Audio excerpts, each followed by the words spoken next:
Downtown Tampa, Florida. My name is Brian Brady. If you've watched my little updates, you're constantly hearing me repeat myself about a thing called shelter costs.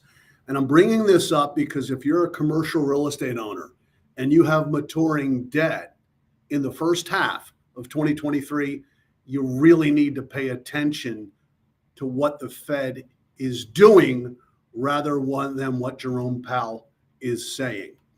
Anyway, before we get started, I thought I'd have a little fun. The backdrop here today is of Raymond James Stadium. The playoffs, NFL playoffs have started. That's an exciting time of the year as we march down towards the Super Bowl. The Bucks versus Eagles are playing here Monday night. I think the Bucks are getting 3 points from the Eagles.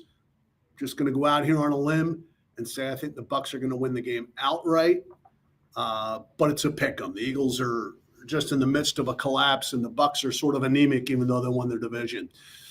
The other thing, if any of you know me, know I'm a Villanova fan. They have 2 games coming up: DePaul and Marquette.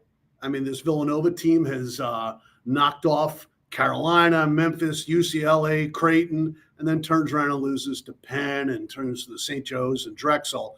The next 2 games against DePaul and Marquette, you're talking about an anemic team and a powerhouse. I'm going to go that the Wildcats split on that. But let's move on to that which we're all talking about right now, and that is shelter costs. And I want to share a story that came out today on CoStar, which I think really talks about the quagmire that we're in right now. Okay? So let's do this. When you dig into yesterday's inflation data, the inflation rate out came higher than what was expected. The market didn't respond too much. There's a lot of optimism in the bond market now because a month ago, Fed Chairman Jerome Powell came out after the December minutes were released and said the Fed could cut 3 times next year. I don't think that's necessarily untrue, but the market interpreted that as, oh, they're going to start cutting immediately. I think what they were talking about in their model was they could start cutting in the second half. That didn't matter. The bond market got super excited. And let's take a look and see what the bond market thought was going on. So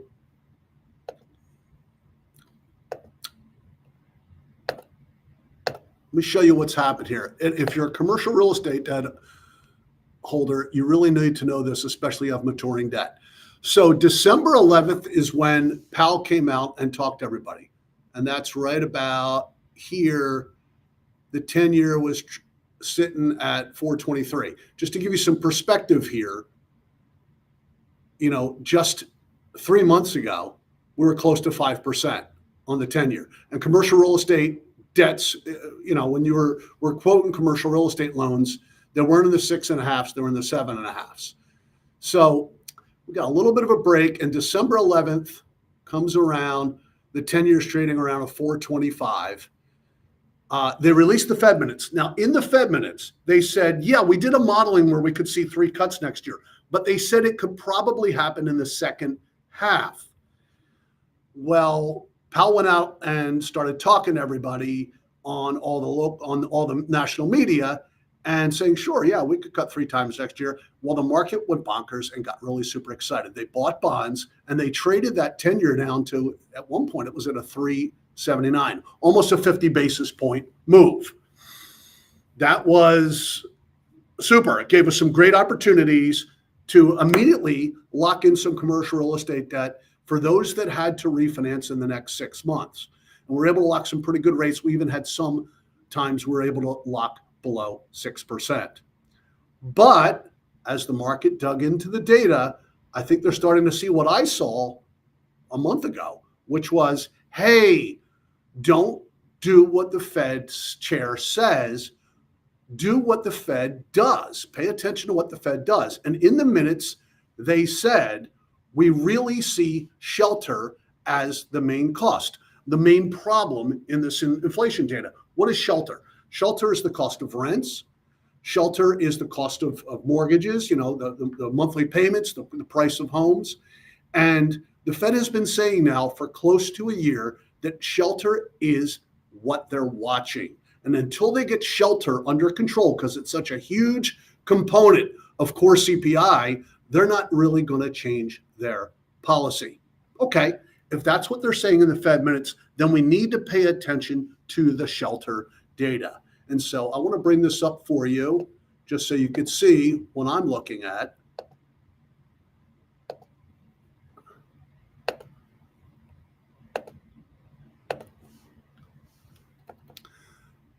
More than half the increase in inflation was shelter costs. What's that mean?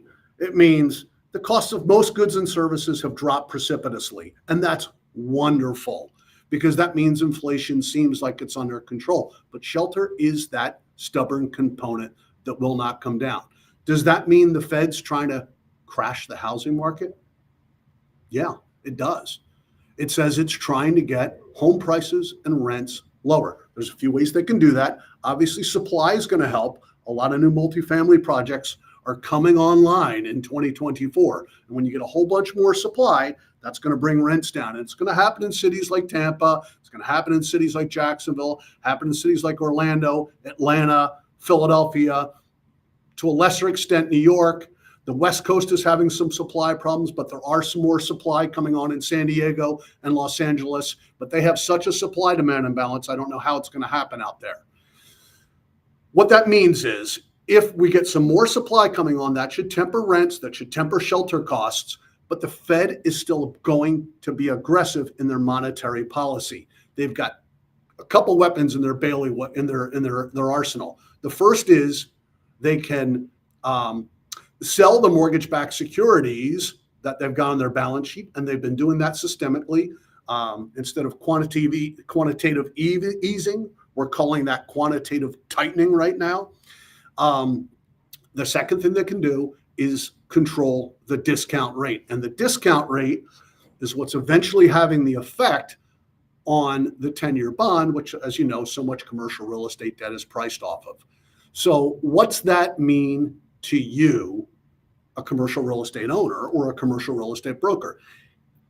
No, we're not going to see lower rates in the first half of 2024. And what that means is, going back to this, I want to flip back over to this 10-year bond chart, because I think it's really important to understand this, is I think it's likely that what you're going to see here is, today we're trading at a 3.99. Before this big news came out, we were up above 4.25, and it's been as high as 5. I think you could actually see the 10-year bond go 25 to 50 basis points higher in the next 6 months. What's that mean to you? If you've got maturing debt in the first half, it's time for us to talk today. I think rates are about as good as they get between now and June 30th. So that's my prediction. That's my talk. That's my little chat for today on Friday. Hope everyone's doing well. Again, I'm going with the Bucks winning outright. I'm going the Villanova Wildcats splitting over the weekend with DePaul and Marquette. And I'm sticking with rates are as good as they get. If you've got debt maturing, you should call me now. Don't wait. Things aren't going to get better. Have a great Friday. Have a great weekend. Take care.